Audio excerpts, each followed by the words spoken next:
Good morning प्यारे बच्चों। कैसे हो आप? उम्मीद करता हूँ कि आप सभी अच्छे होंगे और स्वस्थ होंगे। हम आज कक्षा तीसरी से लेसन 2 अरुण्स फैमिली करेंगे और इस लेसन के बारे में जानेंगे और इस लेसन के अंदर हम फैमिली के बारे में जानेंगे और फैमिली के मेंबर्स के बारे में जानेंगे। आइए शुरू करते हैं अपना पाठ। आज का लेसन शुरू करने से पहले सभी बच्चों को ध्यान देना है। तो लेसन के अंदर हम पढ़ने जा रहे हैं। अब देखिए, सबसे पहले बच्चों आप ये चित्र देखिए, जो स्क्रीन पर आपको चित्र नजर आ रहा है, ये चित्र किस का है?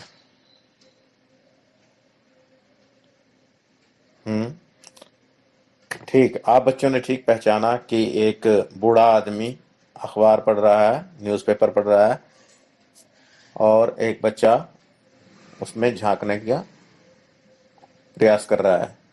इसी तरह से आप इस चित्र को देखकर, इस पिक्चर को देखकर अलग अलग बातें जान सकते हैं। तो ये जो चित्र है ये एक फैमिली का चित्र है, एक परिवार का चित्र है। तो आगे हम बढ़ते हैं इसमें। आइए हम पाठ शुरू करते हैं। स्क्रीन पर आपको एक पिक्चर नजर आ रही है। इस पिक्चर में क्या है कि एक बच्चा खड़ा है और एक गांव का दृश्य दिखाया हुआ है। गांव को हम इंग्लिश में विलेज कहते हैं। तो लेसन शुरू करते हैं। I am Arun. I am Arun. I am Arun का क्या अर्थ होता है बच्चों? मैं अरुण हूं। ये लड़का जो है ये अपना नाम अरुण बता रहा है। I am 8 years old। Full stop. ये सेकंड सेंटेंस है, इसमें ये कह रहा है आई एम 8 years old। मैं 8 वर्ष का हूं। तो ये अरुण जो है इसकी आयु 8 वर्ष है, इसकी एज 8 साल की है, ये बता रहा है।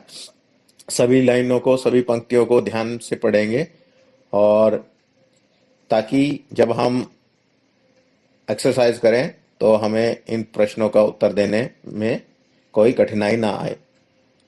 थर्ड लाइन करते हैं। I study in class third. Full stop. दोबारा से रिपीट करते हैं। I study in class third. इसका क्या मीनिंग है? मैं कक्षा तीसरी में पढ़ता हूं। I live with my parents and grand parents in a village. दोबारा से। I live with my parents and grand parents in a village. Full stop. मैं अपने माता पिता और दादा दादी के साथ एक गांव में रहता हूं। The name of my village is Rajpur. Full stop. The name of my village is Rajpur. तो अरुण के गांव का क्या नाम है? अरुण बता रहा है मेरे गांव का नाम राजपुर है। तो बच्चों ये पंक्तियां पढ़ी तो इससे हमें पता लगा कि जो अरुण है, इस लड़के का नाम अरुण है। I am Arun. I am 8 years old। I study in class third. I live with my parents and grand parents in a village. The name of my village is Rajpur. तो जो अरुण है उसके विलेज का नाम है राजपुर। आगे बढ़ते हुए इस लेसन में आप स्क्रीन पर पिक्चर देख रहे हैं, इसमें अरुण है और अरुण के साथ एक लड़की है। आइए जानते हैं ये लड़की कौन है। और साथ में एक बोर्ड लगा हुआ है जिस पर लिखा हुआ है स्कूल। तो ये स्कूल जा रहे हैं, स्कूल बैग इनके कंधे पर, शोल्डर्स पर टंगा हुआ है। तो आगे, I have a sister, I have a sister, full stop. मेरी एक बहन है, मेरी एक बहन है। हर, अभी यहाँ पर हर लगाया। जो लड़कियां होती हैं उनके लिए हम हर लगाते हैं और लड़कों के लिए यहाँ पर हिज लगाया जाता है। ठीक है, तो यहाँ पर उसकी बहन के बारे में बात हो रही है तो इसलिए हमने हर का यूज किया है। हर मीन्स उसकी। Her name is Kavita, full stop.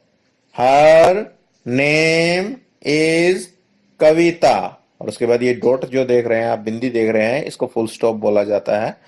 और जब हमारा सेंटेंस खत्म हो जाता है उसके पश्चात हम इस बिंदी को लगाते हैं। जैसे हिंदी में आपने देखा होगा एक खड़ी लकीर खींच दी जाती है, तो इसी तरह से इंग्लिश भाषा के अंदर हम फुल स्टॉप लगाते हैं अपना सेंटेंस अर्थात वाक्य पूरा होने के पश्चात।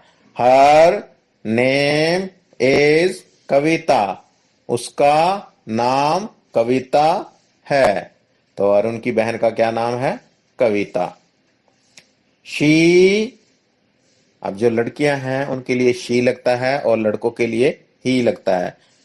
जिस तरह से लड़कों के लिए हिज होता है जब उसका शब्द जैसे हम हिंदी में प्रयोग करते हैं, तो इसी तरह से इंग्लिश में जब हम उस शब्द का ट्रांसलेशन करते हैं तो हम हिज या हर शब्द का प्रयोग करते हैं। हिज लड़कों के लिए और हर लड़कियों के लिए लगाते हैं। और जब इसी तरह से वह शब्द का जब हम प्रयोग करते हैं तो लड़कों के लिए ही और लड़कियों के लिए हम शी लगाते। कविता के लिए, she is 9 years old, she is 9 years old, full stop.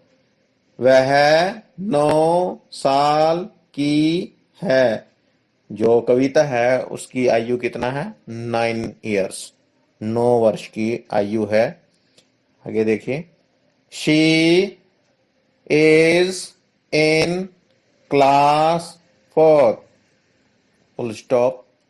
She is in class 4, उसके बाद फुल स्टॉप। ये हमारा सेंटेंस पूरा हो गया। वह चौथी कक्षा में है। जो अरुण है उसकी सिस्टर 4th क्लास में स्टडी करती है। और अरुण कौन सी क्लास में स्टडी करता है? अभी हमने पीछे बताया था कि अरुण क्लास 3rd में है। और अरुण की एज कितनी है? 8 years। और अरुण की बहन की है 9 years। और अरुण की सिस्टर का क्या नाम है? Kavita. We study in the same school. अब जो ये सेम वर्ड है, सेम का मतलब होता है उसी। मतलब कहने का अर्थ है कि जहां पर अरुण पढ़ने जाता है जिस स्कूल में, उसी स्कूल में कविता भी पढ़ती है। We study in the same school. हम एक ही स्कूल में पढ़ते हैं। The name of our school is government primary school Rajpur, full stop. The name of our school is Government Primary School Rajpur. हमारे स्कूल का नाम या हमारी पाठशाला का नाम राजकीय प्राथमिक पाठशाला राजपुर है। अब अरुण कौन सी स्कूल में पढ़ता है? अरुण के स्कूल का क्या नाम है? Government primary school Rajpur. और कविता के स्कूल का क्या नाम है? क्योंकि दोनों सेम स्कूल में पढ़ते हैं तो कविता के स्कूल का नाम भी यही है, गवर्नमेंट प्राइमरी स्कूल राजपुर। अब आगे बढ़ते हैं। अब ये देखिए, ये खेतों में काम कर रहे हैं, आप स्क्रीन पे देख रहे हैं। तो खेतों में कौन कौन काम करता है? जो खेतों में काम करता है, खेती का काम करता है, उसको हम क्या बोलते हैं हिंदी में? किसान। और इंग्लिश में हम किसान को बोलते हैं फार्मर। क्या बोलते हैं बच्चों? फार्मर। तो ये, अब आगे पढ़िए। My father is a farmer, full stop. My father is a farmer, full stop. मेरे पिताजी एक किसान हैं। अब अरुण बता रहा है कि अरुण के पिताजी एक किसान है, तो अरुण के पापा क्या काम करते हैं? वो एक फार्मर हैं, किसान हैं। ही वर्क्स, वर्क्स का मतलब होता है कार्य करना। इन द फील्ड, फील्ड जो हम बोलते हैं खेतों को, खेत, फील्ड, फील्ड का मतलब है खेत। ही works in the field, full stop. वह खेतों में काम करते हैं। तो किसान जो होता है, फार्मर वो होता है, वो कहां पर काम करता है? फील्ड्स में। He works in the fields. He works in the field. He grows, grows का अर्थ होता है उगाना। वीट, वीट हम बोलते हैं गेहूं को।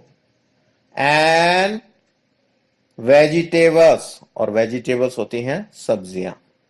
ही grows wheat and vegetables, full stop. अब हमारा यहाँ पर सेंटेंस पूरा हो गया, और इस सेंटेंस का हिंदी में जब हम अनुवाद करेंगे तो हिंदी अर्थ है इसका, वह गेहूं और सब्जियां उगाते हैं। ही ग्रोज wheat एंड वेजिटेबल्स। वो गेहूं और सब्जियां उगाते हैं। He works very hard. Work hard का मीनिंग होता है बच्चों कड़ी मेहनत करना। ठीक है, तो ही और वेरी मीन्स बहुत। ही मीन्स वह, क्योंकि ये पुरुष हैं तो इनके लिए वह के लिए ही लगता है, लड़कों के लिए या पुरुषों के लिए ही लगाया जाता है। ही वर्क्स वेरी हार्ड, तो वह बहुत मेहनत करते हैं। तो खेतों में जो काम होता है वो बहुत मेहनत का काम होता है।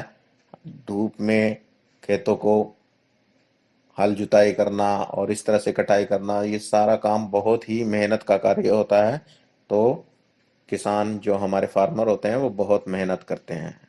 आप सभी बच्चे गांव से बिलोंग करते हैं, तो इसलिए आप लोगों ने ये देखा है कि आपके माता पिता भी कितना मेहनत का कार्य करते हैं।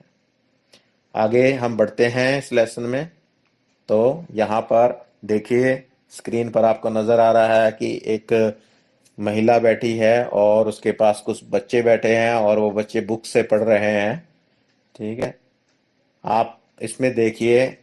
अब ये पढ़ते हैं, हम रीडिंग शुरू करते हैं अपनी। My mother is a teacher. Teacher कौन होता है बच्चों? जो पढ़ाता है, अध्यापक। जैसे हम आपको पढ़ा रहे हैं तो हम टीचर हैं। और मदर किसको बोलते हैं? माता जी को। My mother is a teacher, full stop. तो बच्चों, अरुण कह रहा है कि मेरी माताजी, अरुण क्या बता रहा है आपको? कि मेरी माताजी एक टीचर हैं। She teaches small children of the village, full stop. Village क्या होता है बच्चों? हमने बताया था कि विलेज होता है गांव। स्मॉल में छोटे, चिल्ड्रन हम बोलते हैं बच्चों को। एक बच्चा होगा तो हम उसे चाइल्ड कहते हैं, और जब एक से ज्यादा बच्चों की बात होती है तो चिल्ड्रन। आप देख सकते हैं यहाँ पर स्क्रीन पर नजर आ रहा है कि ये एक से अधिक बच्चे बैठे हुए हैं। और क्योंकि उसकी माताजी महिला है तो उनके लिए शी का प्रयोग किया गया है। और टीचिस का अर्थ होता है पढ़ाना। टीचिस का क्या मीनिंग है? पढ़ाना। She teaches small children of the village. वह गांव के छोटे बच्चों को पढ़ाती हैं। तो गांव के छोटे बच्चों को पढ़ाती हैं। कौन पढ़ाती है? अरुण की माताजी, Arun's mother. Our, our means हमारा। आवर हाउस, हाउस हम मकान या घर को कहते हैं, is always neat and clean. Neat and clean का अर्थ होता है साफ सुथरा। Our house is always neat and clean. Full stop. यहां पर हमारा सेंटेंस पूरा हो गया। और इसका हिंदी में अर्थ जानते हैं। आवर हाउस अर्थात हमारा घर, ऑलवेज मीन्स हमेशा, नीट एंड क्लीन साफ सुथरा रहता है। हमारा घर हमेशा साफ सुथरा रहता है। जैसा कि आप स्क्रीन में देख सकते हैं कि घर अंदर से बिल्कुल साफ सुथरा नजर आ रहा है। तो ये साफ सुथरा है और साफ सफाई रखनी चाहिए। इससे हमारे पास बीमारियां भी नहीं आती हैं। तो हमें खुद भी साफ रहना चाहिए और अपने आसपास और अपने घर को साफ सुथरा रखना चाहिए, नीट एंड क्लीन रखना चाहिए। इसी तरह से आप लोगों को अपने विद्यालय में अपनी कक्षा कक्ष को भी नीट एंड क्लीन रखना चाहिए। My father helps my mother in her work. Helps का क्या अर्थ होता है बच्चों? हेल्प्स का अर्थ होता है मदद करना। हेल्प का अर्थ होता है सहायता करना या मदद करना। माई फादर, मेरे पिताजी, हेल्प्स माई मदर, मेरी माताजी की सहायता करते हैं, इन हर वर्क, उनके कार्यों में।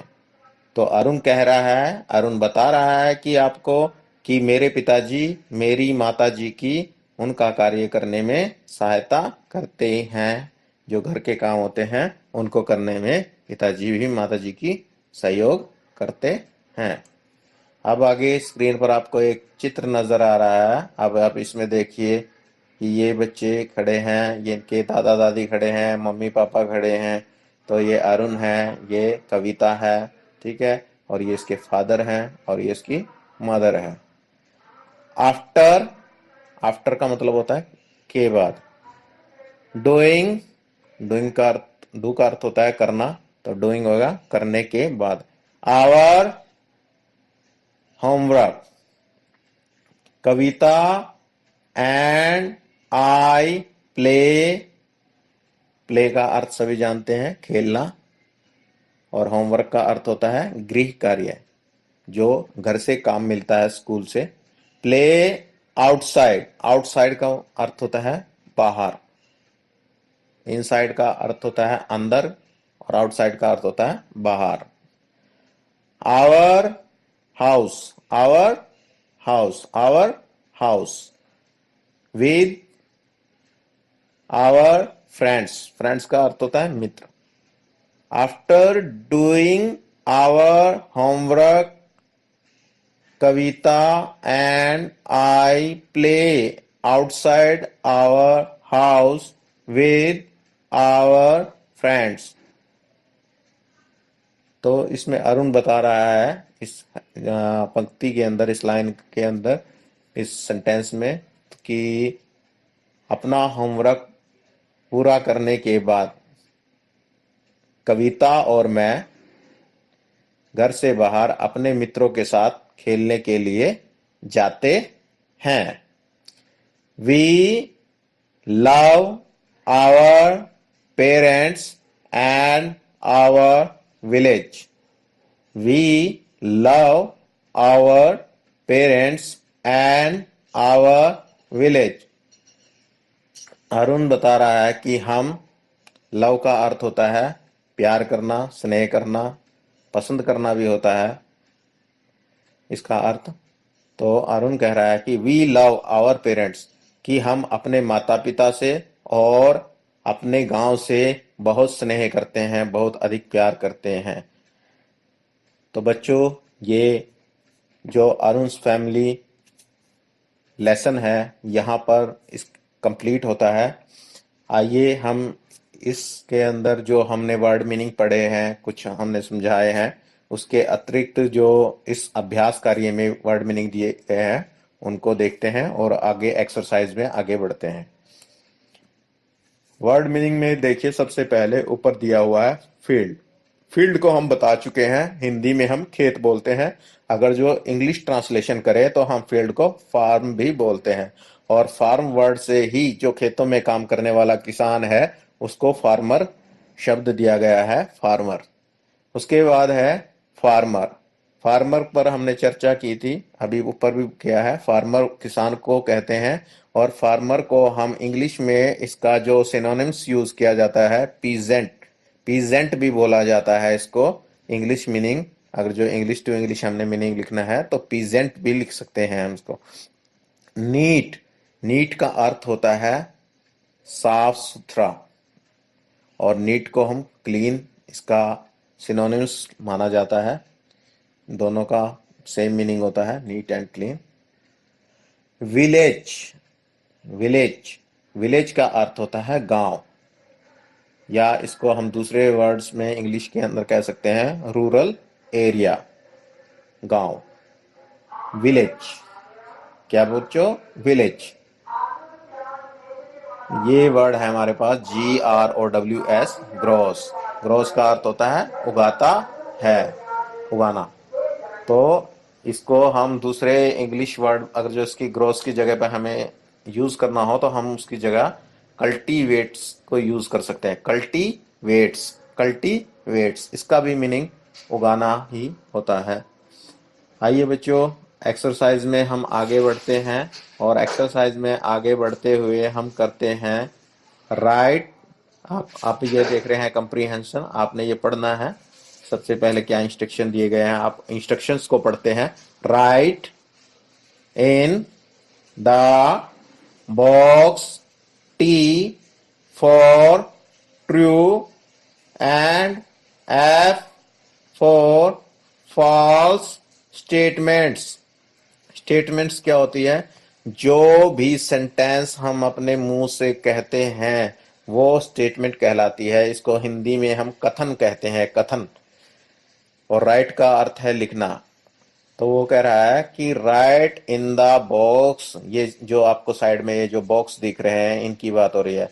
इन बॉक्स के अंदर हमें टी लिखना है अगर जो हमारा स्टेटमेंट, जो कथन है, जो नीचे कथन दे रखे हैं, 4 स्टेटमेंट्स दे रखी हैं, अगर जो वो हमारे ट्रू यानी कि सत्य हैं तो हमें टी लिखना है। अगर जो फॉल्स, वो हमारी असत्य हैं, तो हमें इन बॉक्स के अंदर एफ लिखना है। अब फर्स्ट स्टेटमेंट को पढ़ते हैं। Arun lives in a city। City बोलते हैं शहर को। फुल स्टॉप आ गया। हमारी ये स्टेटमेंट है कि अरुण शहर में रहता है। अरुण एक शहर में रहता है। तो क्या अरुण शहर में रहता है? आपने सभी ने पढ़ा कि Arun lives in a village. तो अरुण एक गांव में रहता है। तो इसका अर्थ है कि ये हमारी स्टेटमेंट कैसी है? ट्रू है या फॉल्स? फॉल्स। तो ये ट्रू नहीं है, ये फॉल्स स्टेटमेंट है। तो इसलिए हम यहां पर बॉक्स के अंदर क्या लिखेंगे? एफ। अब हम सेकंड स्टेटमेंट को देखते हैं। सेकंड स्टेटमेंट में Kavita is Arun's sister. Kavita is Arun's sister. Kavita Arun की बहन है। आपने लेसन पढ़ा है, उसमें अरुण की बहन का क्या नाम है? कविता। तो इसका मीनिंग है कि ये स्टेटमेंट हमारी कैसी है? ट्रू। बिल्कुल ट्रू स्टेटमेंट है। तो इसलिए हम इस बॉक्स के अंदर क्या लिखेंगे? टी। नेक्स्ट स्टेटमेंट देखते हैं। Arun's father is a farmer. Arun's father is a farmer. Arun के पिताजी एक किसान हैं। तो ये स्टेटमेंट भी हमारी ट्रू है, क्योंकि हमने लेसन पढ़ा, उसमें हमने देखा कि अरुण के पिताजी एक फार्मर हैं और ही वर्क्स इन फील्ड। तो यहां पर इस बॉक्स के अंदर हम क्या लिखेंगे? T. T for true.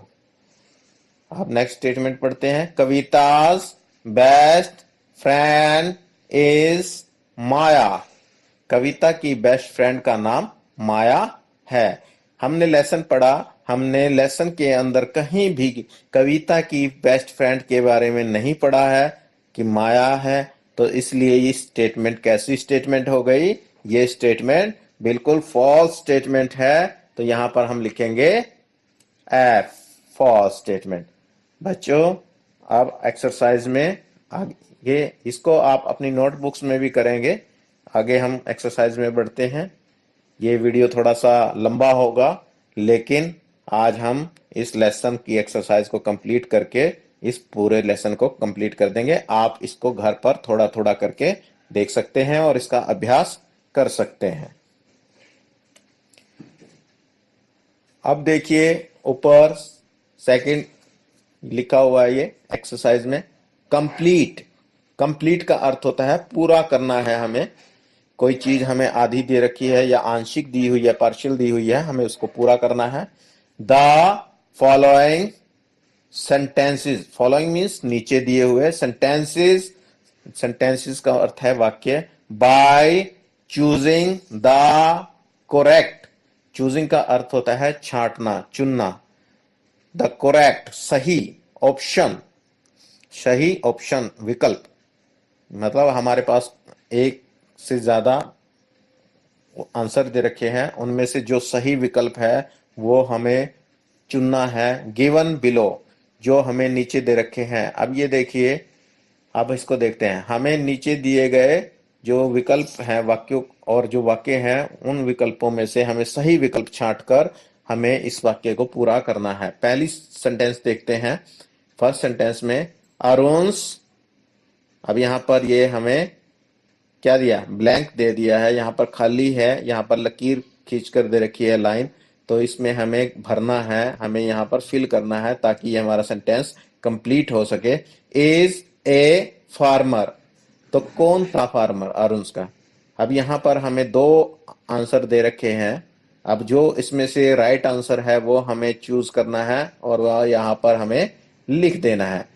Father, mother, अब अरुण के फादर फार्मर थे या मदर? हमने लेसन पढ़ा, हमने पता है कि अरुण की मदर जो थी वो बच्चों को पढ़ा रही थी, वो टीचर है।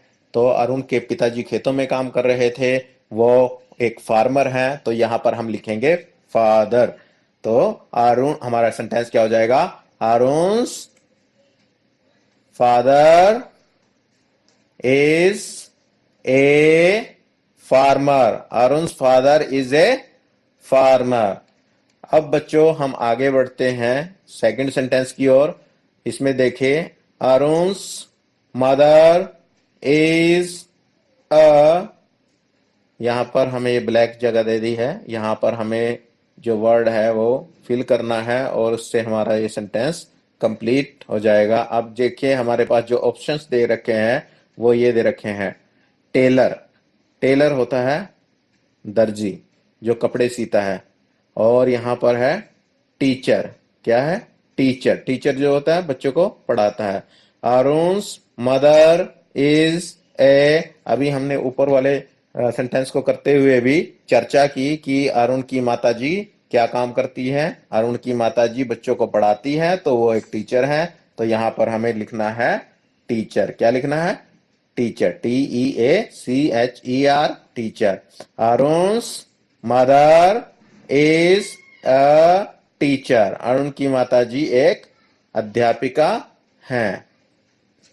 आवर, अब यहां पर ये जगह खाली दे दी, तो यहां पर हमने फिल करना है ताकि हमारा सेंटेंस कंप्लीट हो सके। आगे का सेंटेंस देखते हैं। Is always neat and clean, हमने ये लेसन पढ़ते हुए जब वो माता जी बैठी हुई पढ़ा रही थी, उससे नीचे की लाइन में देखा कि our house is always neat and clean. Arun ने बताया कि हमारा हाउस जो है हमेशा नीट एंड क्लीन रहता है।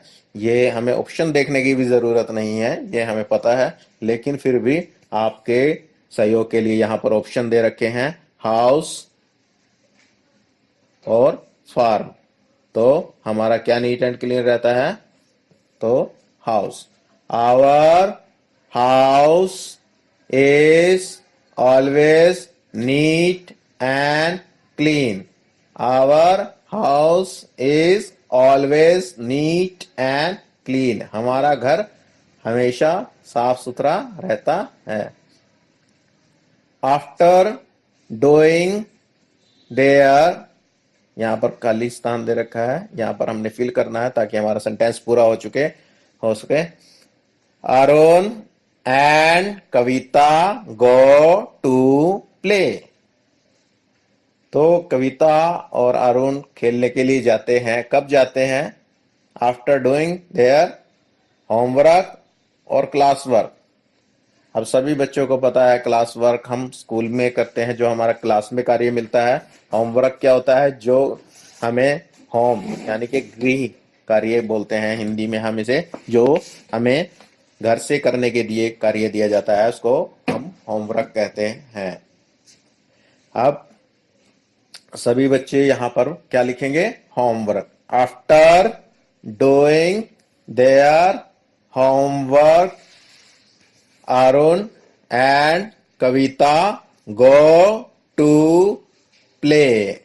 तो कविता और अरुण खेलने के लिए जाते हैं. अब आगे एक्सरसाइज में आगे बढ़ते हुए देखें. आंसर का अर्थ होता है उत्तर. द फॉलोइंग मीन्स अभी ऊपर बताया था, नीचे दिए गए क्वेश्चंस, नीचे दिए गए क्वेश्चंस का उत्तर देना है हमें. How old is Arun. Arun कितने साल का है? तो हमने बताया था, लेसन में हमने पढ़ा, अरुण कितने साल का है? He is 8 years old. तो इसका आंसर हो जाएगा Arun is 8 years old. Second question है हु इज कविता. हु का मीनिंग होता है कौन. कविता कौन है? तो कौन है कविता? अभी हमने ऊपर भी पढ़ा था, पीछे जब हमने ट्रू फॉल्स किए थे. Kavita is Arun's sister. तो कविता अरुण की बहन है. Kavita is Arun's sister. Kavita is Arun's sister. Kavita Arun की बहन है. In which class do Arun and Kavita study. Arun और कविता कौन सी क्लास में पढ़ते हैं? तो अरुण 3rd क्लास में पढ़ता है. हमने जब लेसन पढ़ा था, Arun study in class 3rd and Kavita is in class 4th. तो इसके आंसर में हम लिख देंगे Arun is studying in class 3rd and Kavita is in class 4th. 4th question है हमारे पास. What does Arun's father grow? What does Arun's father grow? Arun के पिताजी क्या उगाते हैं? तो अरुण के पिताजी खेतों में क्या उगाते हैं? जब हमने लेसन पढ़ा था उसमें लिखा हुआ था he grows wheat and vegetables. तो इसमें हम लिख देंगे, आंसर हमारा हो जाएगा अरुण's father grows wheat and vegetables. Arun's father grows wheat and vegetables. अब आगे एक्सरसाइज में हम बढ़ते हैं. अब बच्चों आप देखिए, आप वोकेबुलरी के अंदर इसमें आपको कुछ पिक्चर्स नजर आ रहे हैं और यहाँ सेंटर में कुछ नाम लिखे हुए हैं और इसके दूसरी लेफ्ट और राइट साइड दोनों ही और पिक्चर्स बने हुए हैं. यहाँ पर लिखा हुआ है match profession with their pictures. Match का अर्थ है मिलाना. प्रोफेशन होता है जो हमारे काम होते हैं, जैसे आपके पापा जो भी काम करते हैं, कोई बिजली का काम करता है, कोई रिक्शा चलाता है, या कोई ड्राइविंग करता है, तो इस तरह से ये जो होते हैं हमारे प्रोफेशंस होते हैं। विद देयर पिक्चर्स, ये प्रोफेशंस के नाम लिखे हुए हैं और ये उनके प्रोफेशंस के पिक्चर्स दे रखे हैं, तो हमने इनको आपस में मिलाना है। One has been done for you, एक आपको करके दिखा रखा है कि ये प्लम्बर है और ये प्लम्बर का आप देख सकते हैं, तो प्लम्बर को मिलाया हुआ है। इसी तरह से आपने मिलाना है। अब ये लिखा हुआ है पोर्टर, POTTER, पोर्टर। पोर्टर कौन होता है? जो घड़े बनाता है, कुम्हार बोलते हैं हम जिसको। अब आप इन पिक्चर्स में देख सकते हैं कुम्हार कहाँ पर नजर आ रहा है। तो आपको नजर आ गया कि ये कुम्हार है। तो अब आप इसको यहाँ पर लाइन खींचकर मिला देंगे, तो ये हमारा पोर्टर क्या हो गया? पोर्टर। अब दूसरा प्लम्बर, यहाँ पर ये ऑलरेडी कर रखा है, तो अब देखेंगे कोबलर, COBBLER, कोबलर। कोबलर हम बोलते हैं मोची को। किसको? मोची को। और मोची कौन होता है बच्चों? जो हमारे जूते ठीक करता है। हमारे जूते जब फट जाते हैं तो हम उसे ठीक कराने के लिए किसके पास लेकर जाते हैं? मोची के पास। तो मोची को इंग्लिश में क्या बोलते हैं? कोबलर। क्या बोलते हैं? कोबलर। तो आप पिक्चर्स में देख सकते हैं, ये जूते ठीक कर रहा है, तो ये मोची है, तो इसको यहाँ पर इसके साथ मिला देंगे, तो ये कोबलर क्या हो गया? कोबलर। थर्ड पर आप देखिए, ये फोर्थ जो है डॉक्टर, क्या लिखा हुआ है? डॉक्टर। और डॉक्टर का तो सभी को पता है, जब हम बीमार हो जाते हैं तो डॉक्टर के पास जाते हैं, तो ये डॉक्टर का पिक्चर है, तो इसके साथ इसको हम मिला देंगे, तो ये हमारा कंप्लीट हो जाएगा। उसके बाद है पेंटर, PAINTER, पेंटर। और पेंटर कौन होता है? जो हमारे घरों की दीवारों पर रंग करते हैं, जिसको हम बुलाते हैं, उनको पेंटर कहते हैं। तो पेंट का काम करते हैं, उन्हें पेंटर कहा जाता है। तो ये देखिए ब्रश के साथ पेंट कर रहा है और डिब्बा लिया हुआ है कलर का, तो इसको हम पेंटर के साथ मिला देंगे, तो पेंटर। शॉपकीपर, शॉपकीपर, शॉपकीपर हम बोलते हैं दुकानदार को। शॉपकीपर हम बोलते हैं दुकानदार को। तो यहाँ देखिए ये दुकान चला रहे हैं, तो ये शॉपकीपर है, तो इसको यहाँ पर मिला देंगे, तो ये हमारा हो गया शॉपकीपर। उसके बाद है इलेक्ट्रीशियन, इलेक्ट्रीशियन।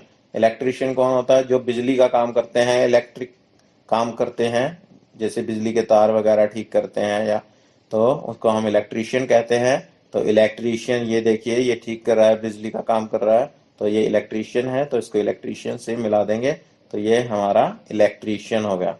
उसके बाद है ड्राइवर। ड्राइवर कौन होता है? जिसके पापा गाड़ी चलाते हैं, वो ड्राइविंग का प्रोफेशन करते हैं, तो उनको ड्राइवर कहते हैं। तो ड्राइविंग, ये दिख रहा है ये गाड़ी है और ये ड्राइवर है, तो इसको हम ड्राइवर के साथ यहाँ पर मिला देंगे, और ड्राइवर। उसके बाद है लॉयर। लॉयर कौन होता है? लॉ का अर्थ होता है कानून। तो जो कानून के बारे में जानता है उसको हम लॉयर कहते हैं। इसको हम वकील भी बोलते हैं। तो वकील काला कोट पहन के रखते हैं, ये देखिए, तो वकील, तो इसको यहाँ पर लॉयर के साथ मिला देंगे, तो ये हमारा लॉयर हो जाएगा। उसके बाद एक ही बचा है नर्स, और इधर भी एक ही पिक्चर बचा है नर्स। तो जो डॉक्टर के पास काम करती है नर्स, उसको हम नर्स कहते हैं। जो, तो ये नर्स है, तो नर्स को मिला देंगे, तो ये नर्स। तो इस तरह से हमारी ये एक्सरसाइज भी कंप्लीट हो गई। अब हम आगे बढ़ते हैं और आगे देखते हैं। अब देखिए यहाँ पर ग्रामर के अंदर दे रखे हैं कंप्लीट। कंप्लीट का मीनिंग अभी बताया था कि पूरा करो। The table. अब टेबल का मीनिंग मेज नहीं है बच्चों, यहाँ पर टेबल का मतलब होता है जिस तरह से, इस तरह से कोई सारणी बनाई जाए, कोई सूची तैयार की जाए, उसको भी टेबल कहते हैं। तो टेबल, तो इस टेबल को हमने पूरा करना है। कुछ बच्चे टेबल का मीनिंग मेज से निकाल लेते हैं। कंप्लीट द टेबल, जो ये सारणी है इसको भी टेबल कहा जाता है, तो इस टेबल को पूरा करना है। One has been done for you, एक आपको करके दे रखा है। अब देखिए यहाँ पर एक लड़का बना रखा है, तो यहाँ पर जो लड़कों वाले, जो पुरुष वाले शब्द हैं, जिस वो हैं, और इधर जो लड़कियों वाले हैं वो हैं। ठीक है, इधर लड़की बना रखी है। अब जैसे ये क्या है? Boy, BOY boy. और ये कौन है? गर्ल। तो ये एक आपको करके दे रखा है गर्ल, GIRL गर्ल। ये हमारे जैसे हिंदी में होते हैं, लिंग बदलो करते हैं हम, पुरुष जाति के होते हैं जो पुल्लिंग शब्द होते हैं, कुछ स्त्रीलिंग शब्द होते हैं। इसी तरह से ये आपके इंग्लिश वाले पुल्लिंग शब्द हैं और ये इंग्लिश वाले अंग्रेजी भाषा के स्त्रीलिंग शब्द हैं। अब लड़कों के लिए हम लगाते हैं ही। ये हम पाठ पढ़ते हुए भी चर्चा किया इस पर। ही तो लड़कियों के लिए जो लगता है वो यहाँ पर लड़की वाली साइड में आ जाएगा, तो यहाँ पर है शी। तो शी क्या लिखेंगे हम? यहाँ पर शी लिख देंगे यहाँ पर। अब देखिए यहाँ पर खाली है, ब्लैंक है, यहाँ पर नहीं दे रखा है, लेकिन दूसरी ओर इसको अब यहाँ पर क्या लिखें, इसके लिए हमें दूसरी ओर देखेंगे कि क्या लिखा हुआ है। दूसरी ओर लिखा हुआ है मैडम, MADAM मैडम। तो मैडम का अब स्कूल में जो टीचर पढ़ाती हैं मैडम, तो उसके दूसरों को क्या बोलते हैं? सर। ठीक है, तो मैडम का मतलब होता है श्रीमती और सर हो गया श्रीमान। तो यहां पर हम लिख देंगे श्री सर। क्या लिखेंगे यहां पर? सर। क्या लिख देंगे? सर। अब यहां लिखा हुआ है फादर। फादर का क्या होता है? फादर। और फादर के साथ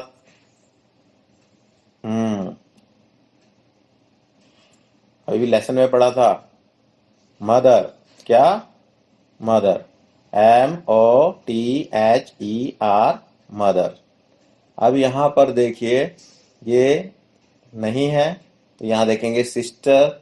सिस्टर किसको बोलते हैं? बहन को। और बहन का उल्टा क्या होता है? भाई। तो भाई को इंग्लिश में कहते हैं ब्रदर। तो यहां पर हम लिखेंगे ब्रदर।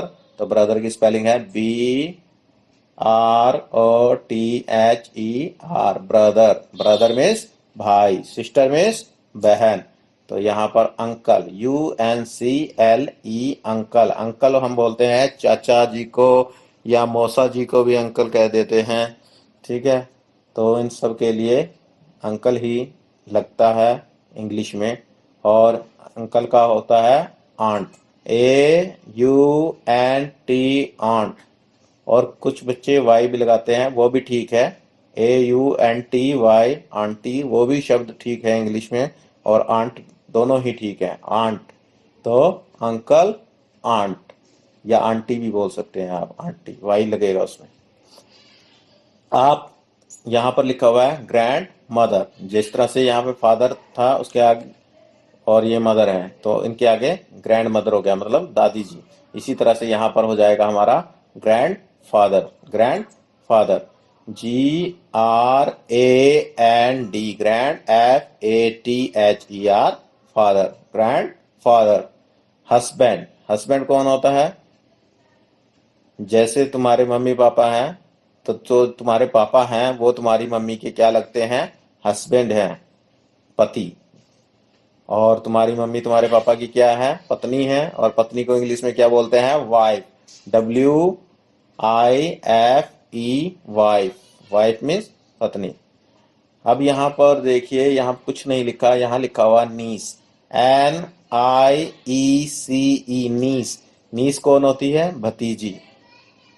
भतीजी कौन होती है? जैसे तुम्हारे पापा हैं, उनके जो भाई होंगे छोटे, या उनकी जो बच्चे हैं, उनकी जो लड़की है उसको वो उनकी क्या लगती है? भतीजी लगती है, नीस है।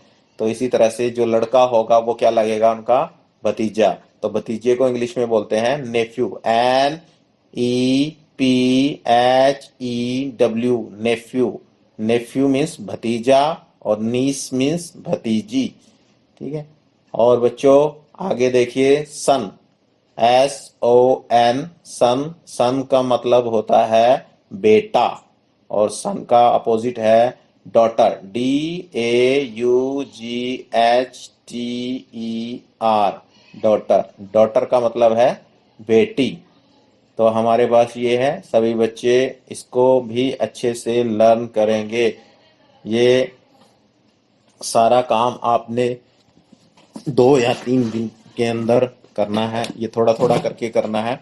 और साथ ही साथ आपने इस कार्यों को लर्न भी करना है, क्योंकि हम कंप्लीट वीडियो दे रहे हैं आपको, कंप्लीट लेसन की with exercise. Listening and speaking. अब बच्चों आपने क्या करना है, इन वर्ड्स को सुनना है और पीछे पीछे स्पीक भी करना है मेरे एक बार। Listen to the teacher. आपने टीचर को ध्यान से सुनना है। And circle the pairs. और जोड़ों को उन पर घेरा लगाना है, सर्कल करना है। The word of word in each row. ये जो ऐसे होती है ये हमारी क्या है, रो है। इस तरह से ये जो है, ये जो लाइन के साथ साथ चल रही है ये रो है। तो इस रो, इनको हम बोलते हैं रो। तो रो में जो तीन तीन वर्ड दे रखे हैं, इनमें से जो दो वर्ड हैं उन पर आपने सर्कल करना है। और कौन से वर्ड पर सर्कल करना है, that ends with same sound. और जो आखिर की उनकी आवाज है, आखिरी आवाज है, वो एक जैसी है, एक जैसी आवाज पर वो खत्म होते हैं, तो उन पर आपने सर्कल करना है। अब वर्ड्स को पहले ध्यान से सुनेंगे। डियर, क्या बोला मैंने, dear. Roar, near. Dear, roar, near. अब ध्यान से सुनना है बच्चों आपने, और पीछे पीछे बोलना भी है। Dear, roar, near. अब देखिए ईयर की आवाज आ रही है, और की आवाज आ रही है आखिर में, और इसमें भी ईयर की आवाज आ रही है। तो कौन कौन से वर्ड की सेम साउंड है एंड की, डियर और नियर। तो अब आप क्या करेंगे, ये इन दोनों का जोड़ा बन गया, पेयर बन गया। अब इन पर आप सर्कल कर देंगे। तो इस तरह से पहले आप डियर पर सर्कल कर देंगे और फिर आप नियर पर सर्कल कर देंगे। तो ये हमारा ये कंप्लीट हो गया। अब इसी तरह से नीचे वर्ड पढ़ेंगे। कम, गेम, नेम। कम, गेम, नेम। कम, गेम, नेम। अब देखिए ये जो वर्ड है इसमें की आवाज आ रही है, और इसमें एम की आवाज आ रही है आखिर में, और इसमें भी एम की आवाज आ रही है। गेम और नेम में आखिर में एम की आवाज आ रही है, तो इसलिए हमारा इन दोनों का जोड़ा बनता है, गेम का और नेम का, सेम साउंड। तो अब इन पर हम सर्कल करेंगे। तो सबसे पहले हम गेम पर सर्कल कर देंगे और उसके बाद हम नेम पर सर्कल कर देंगे। तो ये हमारा पेयर कंप्लीट हो गया इस रो का। अब हम थर्ड रो पे आ जाते हैं। थर्ड रो के वर्ड्स को पढ़ते हैं। नाइन, लेन, फाइन। नाइन, लेन, फाइन। एक बार और देखें। नाइन, लेन, फाइन।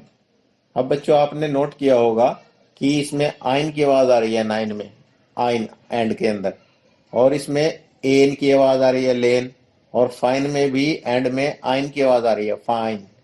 तो नाइन और फाइन का हमारा सेम साउंड है एंड में, तो इसलिए इनका पेयर बनेगा। और यहाँ पर नाइन पर हम सर्कल कर देंगे और इसी तरह से हम यहाँ पर फाइन पर सर्कल कर देंगे।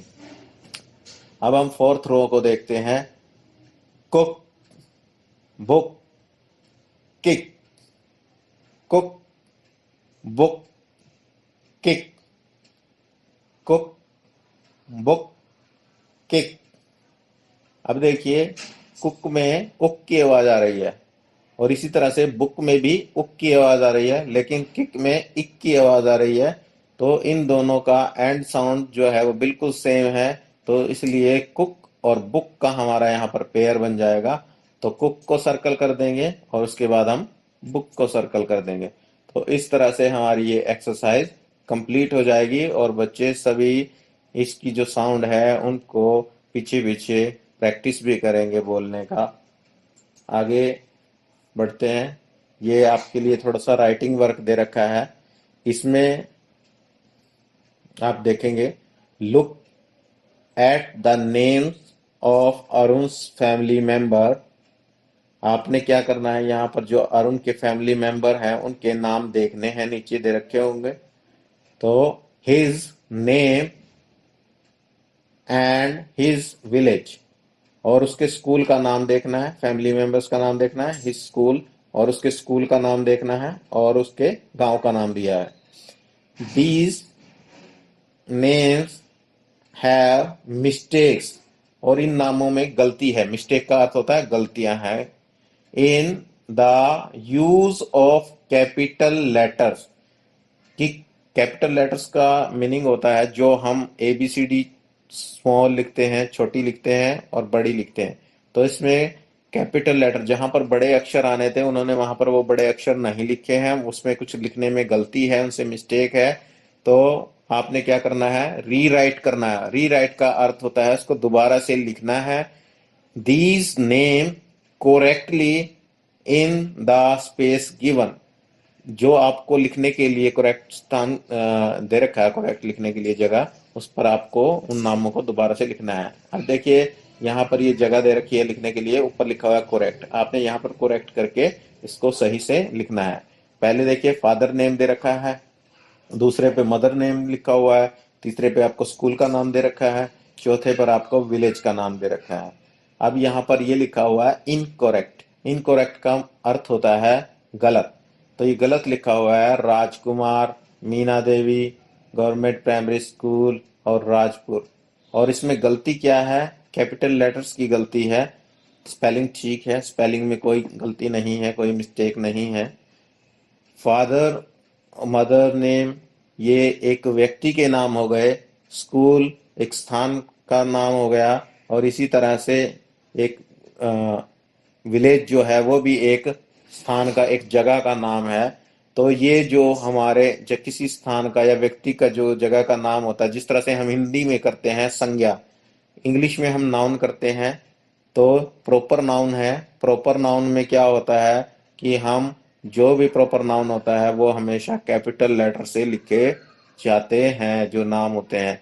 तो इसलिए हम यहाँ पर फादर्स नेम में राजकुमार है तो इसका आर बड़ा करेंगे और कुमार का के बड़ा करेंगे। तो यहाँ पर इसको ठीक करके लिख देंगे आर राजकुमार, राजकुमार। और इसी तरह से मीना देवी में हम क्या करेंगे, मीना का एम और देवी का डी बढ़ा करके लिख देंगे।